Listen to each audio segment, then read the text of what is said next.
Bendito eres tú, Adonai, nuestro Elohim, el Rey del Universo, el que nos santificó con sus mitzvot y nos ordenó sobre las palabras de la Torah.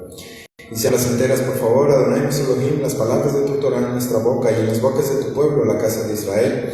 Y seamos nosotros y nuestros descendientes y los descendientes de nuestros descendientes, todos conocedores de tu nombre y estudiosos de tu Torah por su propio beneficio. Bendito eres tú, Adonai, el que le enseña Torah a su pueblo Israel.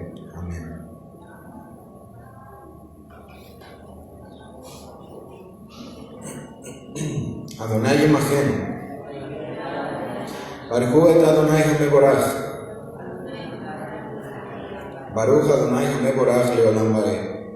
Baruch atah Adonai Eloheinu melech haolam asher bachar banu mikol ha'amim venatan lanu et torato. Baruch atah Adonai noten haTorah. Bendito eres tú, Adonai, nuestro Elohim, el Rey del Universo, que nos escogió entre todas las naciones al darnos su Torah. Bendito eres tú, Adonai, dador de la Torah.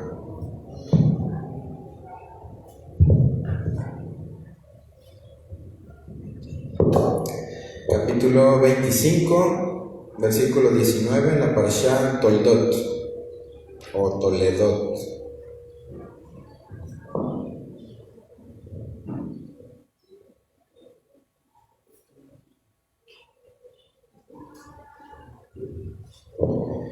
Aquí está la historia de Yitzhak, el hijo de Abraham. Abraham engendró a Yitzhak. Yitzhak tenía 40 años cuando él tomó a Ribca, la hija de Betuel el Aramí, de Padán Aram y hermana de Labán el Aramí, para ser su esposa. Yitzhak oró al Eterno por su esposa porque ella era estéril. El Eterno escuchó su oración y Ribca concibió.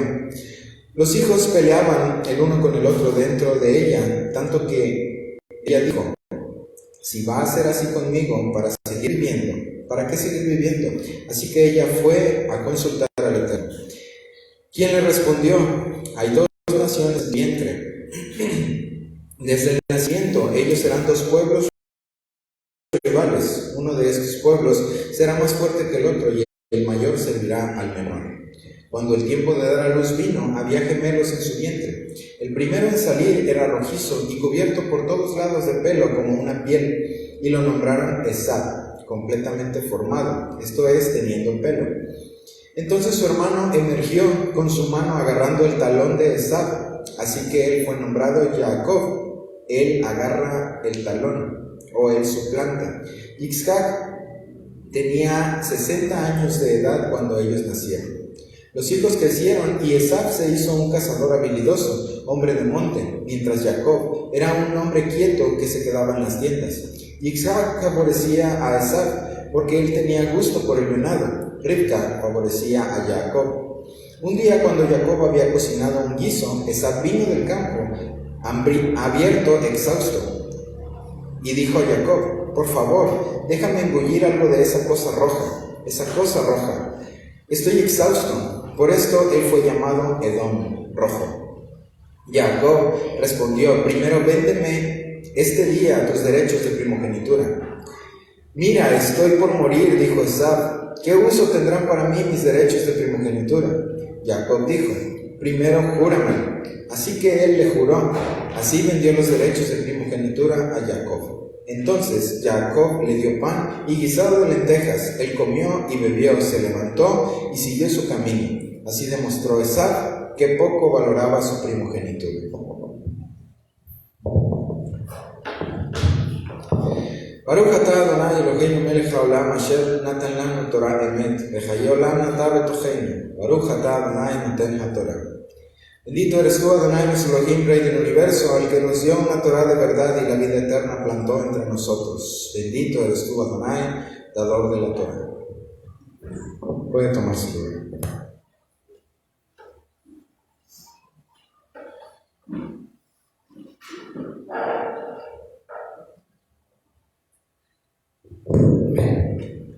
Bendición para nuestro hermano Yohanan Ben Abraham, que vino a leer la Torah y la porción de este Shabbat. Y bueno, esta porción, esta parashá, se llama Toldot o Toledot, que quiere decir generaciones. Y precisamente estas generaciones es lo que fue previo a la formación de un gran pueblo, el pueblo de Israel. A través de Sara, Ribca, Rachel y Lea, nuestras matriarcas. Ejemplos, todas ellas, pues de abnegación, como vimos la semana pasada, entre las cualidades de Sara, abnegación. Ya se explicó qué quiere decir, en términos de la escritura, lo que quiere decir abnegación. Y en estas generaciones, pues es una porción larga, es interesante, todos los sucesos ahí, vamos a enfocar en algo que es importantísimo también. A todos nosotros como pueblo de Eterno, como pueblo de Israel, como Benei Anosim, como descendencia de Jacob, y que se nos llama como comunidades emergentes en el mundo judío tradicional, pues no importa. Pero algo que sí es importante es que nosotros vamos en franco retorno a la Torá, y no es que apenas estamos en camino, sino que ya llevamos un camino, hemos estado avanzando, nos hemos esforzado, gracias al Eterno, pues Él nos ha dado la dirección, su Ruach, nos ha ido guiando, instruyendo, Él mismo nos ha llamado, y los que faltan todavía por ser llamados, para venir a las filas del pueblo de Israel, de aquellos que fuimos expulsados junto con todo el pueblo, aquellos que fuimos esclavizados, aquellos que fuimos forzados a adorar estatuas muertas, pero que el Eterno en su grande bondad y su grande poder, estando como muertos, nos dio vida. Y ha abierto la cárcel y el sepulcro, y ahora estamos reconociendo que somos linaje de Jacob. Y eso es muy importante. Por lo tanto, esta porción pues adquiere mayor valor, pues nos habla de nuestras generaciones hacia arriba, y tenemos que dar importancia a nuestras generaciones hacia abajo. Sara, Ribca, Rachel y Lea, nuestras matriarcas. Murió Sara, lo vimos la semana pasada, y fue sepultada en la cueva de Macpela. Abraham, nuestro patriarca, se esforzó al máximo y compró esa parcela por una cantidad bastante fuerte de plata. No la quiso regalada, porque quizás regalada a sí mismo se la podrían haber quitado, y su muerta valía muchísimo, tanto en vida como ahí ese cuerpo inerte. Grande valor le dio él a ese cuerpo que, aunque no tenía vida, aunque no tenía ya alma, pero la representación que tendría hasta el día de hoy, pues se hacen viajes de todo el mundo, y se han hecho por todo el tiempo viajes para ir a ver, a visitar la tumba de Sara. Igualmente de Abraham Avinu, en donde también fue sepultado Isaac. Adquiere un valor muy especial, y nosotros tenemos que darle ese valor también. Hay casos muy tristes aquí en Latinoamérica, en México, quizás en toda Latinoamérica, de judíos, y les vamos a llamar judíos, aunque se enoje a alguien, no importa, pues es descendencia de Jacob y de Judá, y del remanente que quedó en Judea, y se les llamó judíos a todos. Pues en México y en Latinoamérica hay muchos casos en los que vivían como criptojudíos en México y toda Latinoamérica, aún así trataron de guardar lo más que se pudiera, no solamente las costumbres, no solamente los rituales, sino el respeto a los difuntos. Y quizás muchos en este momento se acuerden de detalles, porque Abraham sepultó a su muerta, como leemos en la Escritura, compró una cueva e hizo un sepulcro. O sea, no la tiró en una cueva. En esa cueva y en ese terreno tan grande, él edificó algo. No un altar, obviamente, pero sí un lugar de recuerdo. Hoy es un lugar conmemorativo, ciertamente, pero adquiere esa importancia. Todos recordamos en la muerte de Yosef, ¿recuerdan? Es tan interesante eso porque fue una manera extraordinaria en la muerte de Yosef. Procedieron a embalsamar su cuerpo. O sea, fue un ritual o una manera egipcia, ciertamente, pero nos habla de algo que es muy interesante. ¿Qué pasó con Jacob? Tuvieron cuidado de ese cuerpo inerte también. Lo mismo de Sara y lo mismo en este tiempo. Si ustedes van a buscar en internet, en Google, cómo se trata a un difunto, ustedes van a ver camillas rústicas, donde se tiende al difunto, que en lo general está envuelto en un sábana sudario, póngale el nombre que quieran. Y de aquí el dicho muy latino de matrimonio y mortaja, del cielo baja. O sea, hay tiempo para matrimonio, pero también llega el tiempo del cielo de morir. ¿Y por qué mortaja? Pues es que eran así, con una tela, amortajados, como si fueran puestos en una venda, en una sábana. Mortaja, eso es lo que quiere decir. Y esa era una tradición muy judía en Latinoamérica y en México. Y muchos decían, lo que pasa es que eran pobres, y por eso no tenían para un bonito ataúd.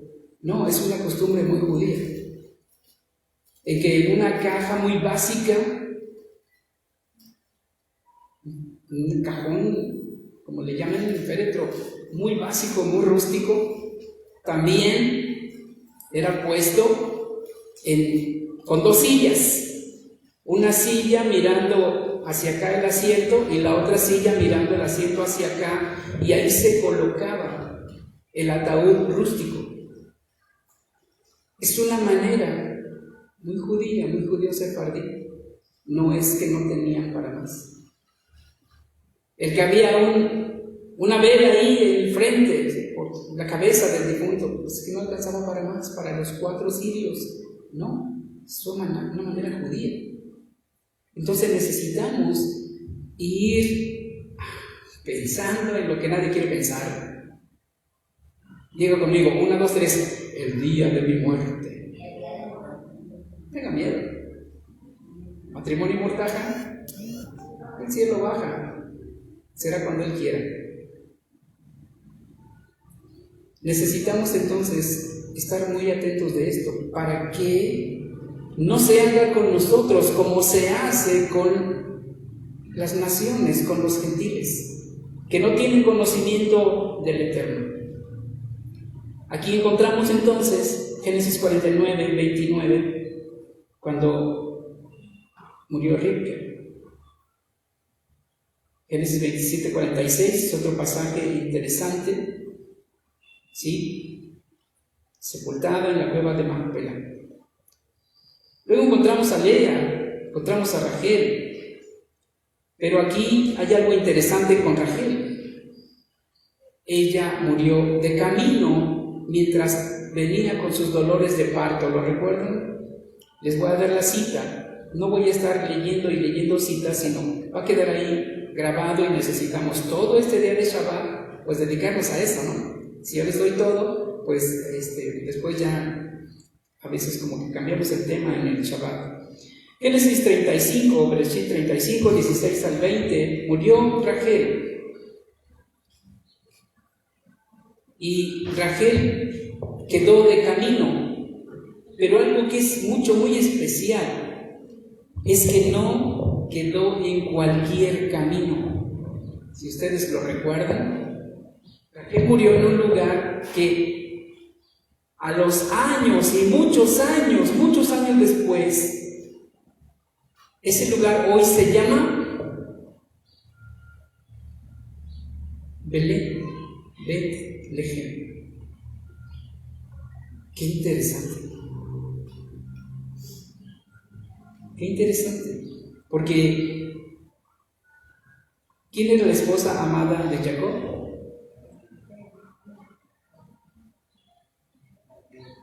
Rachel. Era por de quien él se enamoró, vamos a decirlo en esos términos.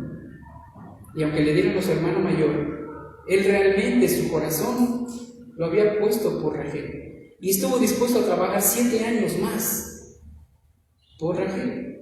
Y 7 años más para salir con un poquito de plata para su familia. Rachel quedó en los dolores de parto, y cuando nació su hijo y le llamó Benoni, que quiere decir hijo de dolor. Pero Jacob dijo: no, Benoni no, Benjamín, el hijo de mi fuerza, de mi mano derecha. Y en Betlehem nació, de quien se dice la Torá, el brazo de Adonai, el Mesías, Yeshua. Y eso conecta todas las generaciones para traer liberación, para traer bendición. Betlehem. Es interesante todo esto, porque definitivamente que en las generaciones que han transcurrido y en las generaciones que transcurrirán en sus vidas, en sus familias, tiene que ser marcada por la Torá, por sus misbot, por la manera de vivir como pueblo, diferente de todos los pueblos. Y no importa si tenemos que pasar por odio gratuito, así ha sido por muchos siglos. Hubo un caso en México entre esos criptojudíos que vinieron de España, huyendo de la Inquisición, y aquí la vuelven a encontrar. Y pues viven como criptojudíos, no había de otra. Y pasaban por católicos sin tener eso en su corazón, fueron forzados, los anusim, los forzados. Y hay muchos casos, entre ellos el de un judío que falleció, lo llevaron a sepultar, no había más que cementerios católicos, ¿verdad? Y a los años, con los años, surgió la información de que había un judío sepultado allí. Investigó la Inquisición hasta que dio con ese lugar, ese sepulcro. Abrieron la pared, sacaron el cuerpo, lo echaron afuera y lo quemaron afuera. Ya tenía tiempo de fallecido ahí, sepultado. Entonces ese odio no es que nos lo ganamos. Ese odio es porque se odia todo lo que es del Eterno y todo lo que el Eterno ama. Y nosotros quizás hemos pasado por algo parecido, hemos experimentado el odio de la gente que no sabe ni por qué nos odia, pero es que detrás de ellos pues está el enemigo que nos odia.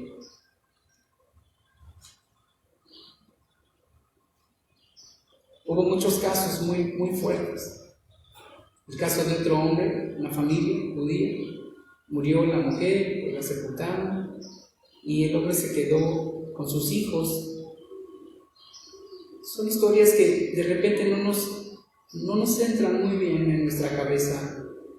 Tampoco vamos a juzgar, pero ese hombre envió a sus hijos al seminario católico, y simple y sencillamente es porque era el lugar más seguro para que sobrevivieran. Allí y en los monasterios las mujeres. Era el lugar más seguro. De otra manera serían encontrados y serían torturados y asesinados. Está el caso de Santa Teresa, Santa Teresita de Jesús. Pues era judía, era hija de judíos. Fue muy famosa como católica, pero ella era judía. Y este hombre que envió a sus hijos al seminario, una hija no quiso ir al monasterio, se quedó con él, hasta que murió. Y ella se encargó de que fuera sepultado conforme a la manera judía. Ella se encargó de que lavaran su cuerpo, ella se encargó de que fuera envuelto, ella se encargó que su sepultura fuera lo más judía posible,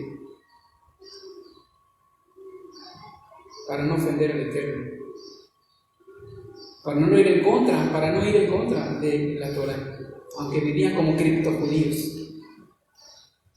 Creo que nadie podemos criticar eso porque no hemos vivido esa situación. No sabríamos cómo actuar. Así es que este tema de hoy es muy interesante, porque así como ellas dejaron todo, y algunas de ellas dejaron su religión y su idolatría, ¿cierto o no? ¿Sí o no? Solamente debo dar un poquito de vuelta. Esas matriarcas dejaron idolatría, algunas de ellas, ¿no es cierto? Sí, ¿verdad? Leemos la escritura y dice que en esa casa de ese padre había ídolos, había terafines, les gustaba la idolatría, eran paganos. Pero de alguna manera fueron escogidas, fueron sacadas de allí y ellas dejaron todo. Unas de tajo y otra en 2 etapas, pero dejaron todo para apartarse, para consagrarse. Y esto es interesante. Y esto es muy especial. Dejaron todo. Hoy que nos acercamos a la celebración de Hanukkah, tenemos que entender que no es solamente un hecho histórico y que tenemos que tenerlo presente, sino lo que implica esto fue la purificación personal, la purificación en el alma, que llevó también a la purificación del templo, que fue profanado. Por eso es que está prohibido hacerse cortadas cualquier parte del cuerpo por causa de un muerto. Esa es una costumbre pagana, idólatra. Tatuarse, cortarse pelo de las sienes. Hay muchas maneras que eran totalmente paganas, están prohibidas. Pero se ha metido tanta información y tantas modas que ahora todo eso es como un poco oculto, a menos de que uno esté siempre leyendo, estudiando, analizando, orando, para mantenerse en los mitzvot sin ser contaminados por las ideas del mundo. Esto es lo que los macabeos, los macabí, estuvieron dispuestos a luchar y a morir para que eso no pasara, para que no fueran contaminados. Lucharon contra la contaminación idolátrica y filosófica de Grecia. Lucharon fuertemente hasta la sangre para mantener la pureza del pueblo judío. No todos, algunos se volvieron griegos, si lo leemos en el Brit Hadashah. ¿Se irá a los griegos? ¿Se irá a los helenistas? Aquellos judíos que se mezclaron, se contaminaron y vivían en 2 ambientes, en el ambiente judío en ratos y en el ambiente mundano en ratos. Esa contaminación es la que nosotros no podemos permitir, porque eso se llama tibieza espiritual. En otras palabras, en el Brit Hadashah, eso se llama tibieza. Vamos por purificación, por la Kedushá, y declaramos no a la asimilación, no a la asimilación. aunque todos lo hagan, nosotros no podemos hacer esas cosas. Inculturizar fue el método que usó el clero. Fue inculturizando lo que ya había en el paganismo y luego trajo su religión y fue inculturizando, o sea, mezclando. ¿Cómo se dice de otra manera inculturizar? Cuando se mezclan las religiones, un sincretismo, inculturización. Meterlos a la cultura de esa potencia que viene con su idolatría y con su filosofía y con sus cosas. Se llama inculturización. Vivimos en un mundo totalmente mezclado, inculturizado. Alguna vez platiqué con unas personas muy metidas en esos que llaman defensores de la fe, y entre la plática, primero en buenos términos, pues claro que fue subiendo y se fue calentando un poquito, siempre sucede. Y esas personas me decían, es que tenía que ser así, teníamos que inculturizar a los indios. No, ese fue el mayor fracaso, porque así comenzaron inculturizándose con los griegos y terminaron inculturizándose con las ideas paganas de todas partes del mundo. Y es algo que se le prohibió al pueblo de Israel. Cuando entres a la tierra, cuídate de no hacer lo que hacen esos pueblos. Cuídate mucho de no hacer como hacen ellos. Esto es importantísimo. Hay un dicho terrible: a la tierra que fueres, haz lo que vienes. Pues eso no es Torah, obviamente, ¿verdad? Obvio que no. Eso es todo lo contrario. Eso sería inculturizarse y aceptar las formas, las maneras de los pueblos que no conocen, ni les interesa, ni honran al Eterno, y mezclarnos con ellos ahí un poco. ¿Qué importa? No importa mucho. Sí importa mucho, porque hay una contaminación. Y la Escritura nos dice que debemos de limpiarnos. Si es que hay algo en nosotros, debemos de limpiarnos de toda contaminación de carne y de espíritu. Purificación, y mantenernos en esa purificación. No harán como las naciones, a las cuales yo les digo que van a entrar y ustedes los van a sacar, y poco a poco va a suceder, pero no hagan como ellos. Les doy unas citas. Levítico 20:23 es una muy interesante. Bueno, ahí la van a tener ustedes. 20:23 de Vayikra. ¿Alguien me gana para leer?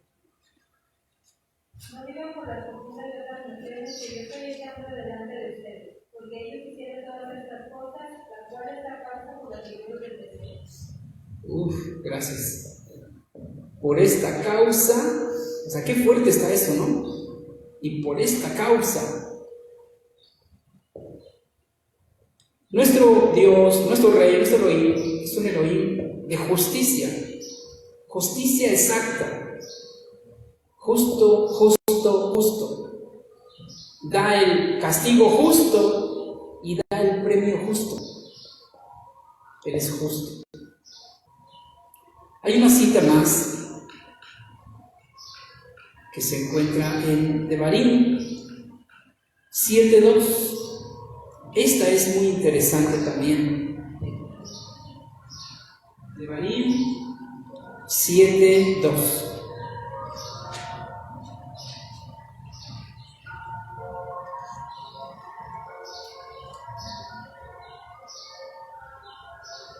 Dice: los entregará Adonai, tu Elohim, ante ti y los batirás. Habrás de destruirlos, no les concertes pacto y no habrás de mostrarles gracia. no te emparentes con ellos, tu hija no darás para su hijo, y su hija no tomarás para tu hijo, ya que apartará tu hijo de en pos de mí. ¿Se acuerdan de una cita del Brit Hadashah? Muy similar. No os unáis en yugo desigual con los incrédulos. El yugo desigual, un creyente con una no creyente, una creyente con un no creyente.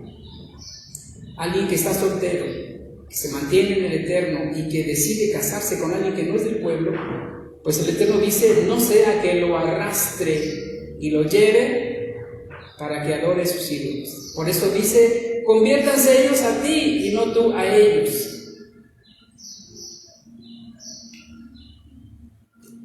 Tiene que ver con la pureza, tiene que ver con Kedushá, tiene que ver con no profanación de nuestra mente, de nuestro corazón, de nuestra alma, ni tampoco profanación de nuestro cuerpo. Es importante entender todo esto.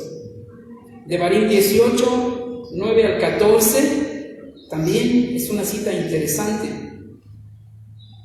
18, 9 al 14.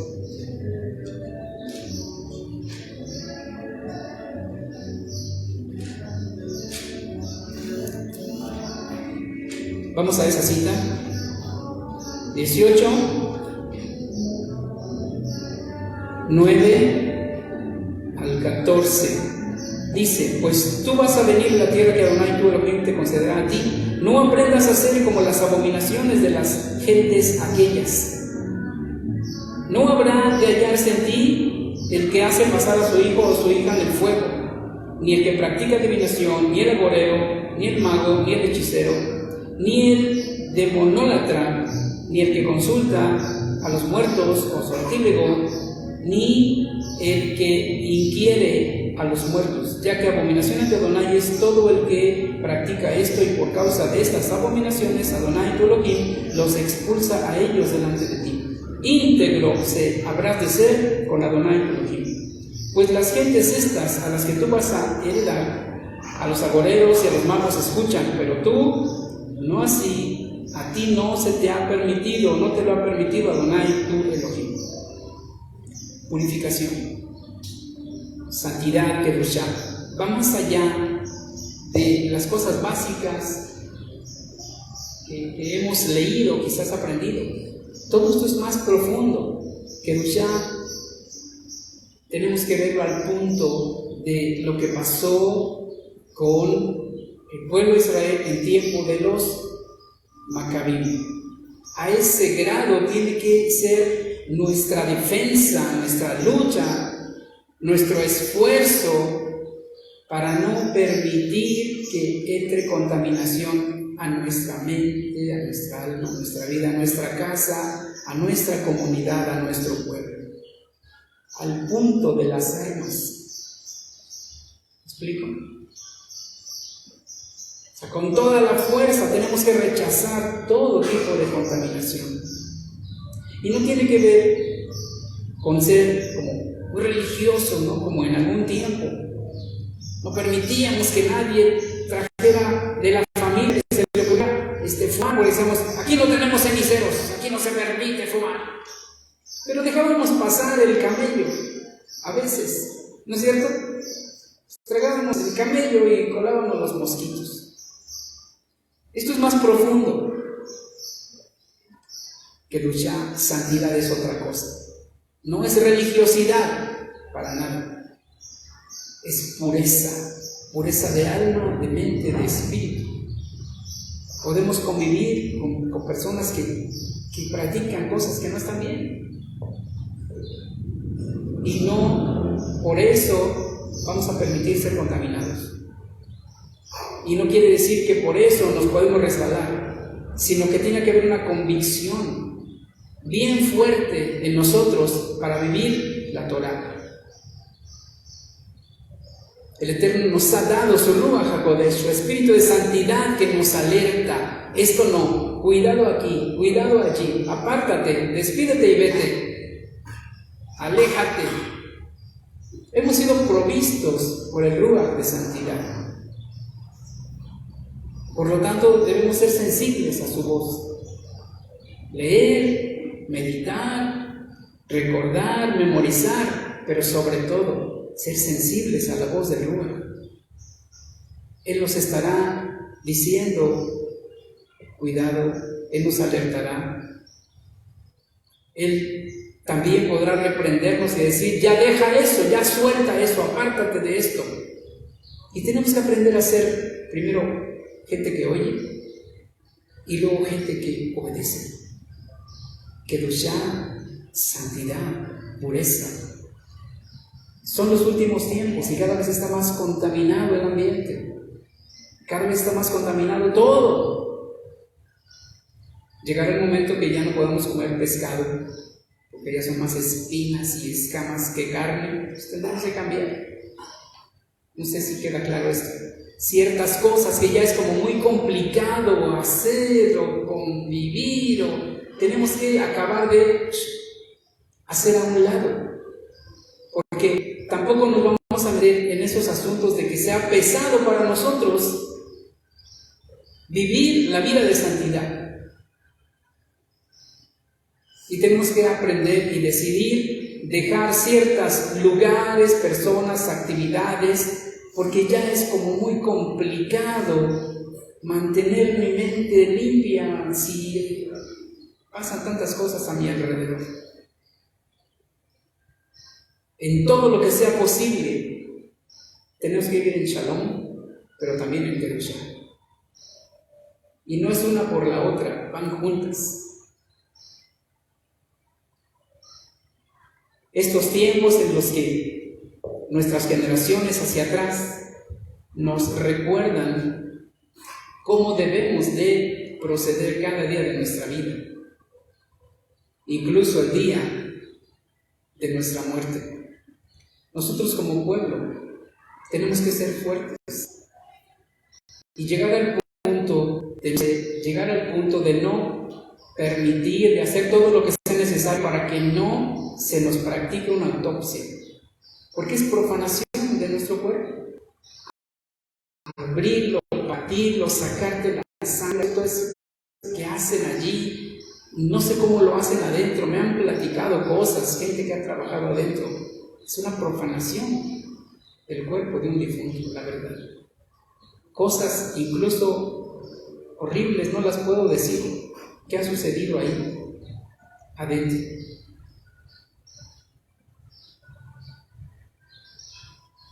Y no diga, pues ya no está, ya es solamente el estuche, sí, en parte, pero este estuche se tiene que respetar. Y esto nos tiene que llevar a que nos afirmamos en la Torá y en las maneras del Eterno, o seremos todavía como los criptojudíos, pero sin persecución, o sea, criptojudíos por gusto. Creo que eso no está bien, ¿verdad? O sí, díganme. Echarnos ahí un cotón, en términos así populares, disfrazados de yo no soy nada, yo soy como tú y soy como cualquiera, y vivir un poco como cualquiera y como todos, en lugar de mostrar con nuestra vida, con nuestras buenas maneras y con la manera correcta de vivir, quiénes somos. Tampoco andar con voz en cuello, pero sí vivir de la manera como debe ser, de la manera correcta. Esto tiene que volverse nuestra manera de vivir, pues nuestras generaciones hacia arriba nos demostraron que llegaron al punto de que su vida estuvo en peligro por causa de esa santidad y esa kedushá. Hay maneras muy sutiles del enemigo para profanar tu mente, tu corazón, tu alma, tu cuerpo. Hay maneras muy sutiles. Por eso debemos de meternos más fuerte a las escrituras, a las instrucciones y tener comunión para que sepamos realmente lo que es incorrecto y rechazarlo totalmente. Venga de quien venga. No importa si tu abuelita te está diciendo. ¿Sí me explico? así como la persona más amada y más respetada. No le hace que tu abuelita te diga: hijo, te vas a comer este taco de moronga. Abuelita, con todo respeto, yo no como cochinadas, perdóname, pero yo lo hice, no digas cochinadas a lo que... Bueno, a tu rico platillo, yo no, gracias. No importa que todos los ojos estén puestos ante ti y te sientas el más pequeño ahí y señalado. Demuestra quién eres. Demuestra quién eres. Tú has cambiado por obedecer al Eterno. No importa quién tengas delante de ti. No importa el grado que tenga en el mundo. ¿Quién eres tú? ¿Vas a dejar intimidar por una estatua de hierro? Aunque era oro, bronce, bruñido, plata, madera, barro. ¿Qué importa? Somos lo que somos. Y seremos luz. Seremos una luz. Debemos ser como los 3 jóvenes valientes hebreos que no se doblegaron, no doblaron su rodilla ante esa estatua, ante esa imagen, aunque fuera de oro puro. Y aunque prácticamente todo el mundo se había doblegado ante ella, sí les digo algo.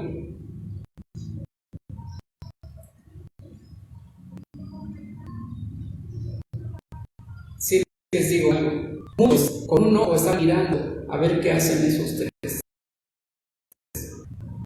Y fue por eso, seguramente sus corazones fueron impactados, aunque estaban ahí doblegados. Muchos de ellos seguramente se pusieron de pie. Tuvieron la fuerza y el valor. Que esa fuerza y ese valor que nosotros tengamos, aunque sea en el último suspiro, ayude a alguien a levantarse de donde está tirado, semi-muerto, con fuerza y con valor. Hay muchas tradiciones del pueblo judío que mucha gente lo asocia como que así es un judío. Y cuando las cosas no están como acorde a lo que ellos conocen, entonces nos miran raro a nosotros como diciendo: ¿es o no es? ¿Sí es o no es? Pues tienen ya ciertos conceptos, muchos de ellos correctos. No digo que todos, pero muchos de ellos correctos. Así es que nosotros debemos dar testimonio de santidad, de pureza y testimonio de que somos pueblo, por cómo vivimos, cómo actuamos. Aquí lo dejo, esta transmisión, y que haga reflexionar a todos nosotros en la manera como vive el pueblo de Israel y que es diferente de los pueblos de las naciones. Vive de acuerdo a las Escrituras, de acuerdo a la Torá, de acuerdo a la ley de Moshe. Así es como debe vivir, ser luz para todos los demás. Que en ese tiempo que se acerca de Hanukkah sea nuestra vida esa luz que alumbra, que vive correctamente la Torá en santidad, en pureza, delante del mundo. Amén. La bendición del Eterno sea sobre cada uno de ustedes. Yevarejeja Adonai veishmereja Adonai panav eleja vijuneja Yisa Adonai panav eleja veyasem lecha shalom beshem Yeshua Meshicheinu. Amén. Ve amén. Buena semana. Bendiciones para todos. Amén. Aquí en la Keilah nos quedamos un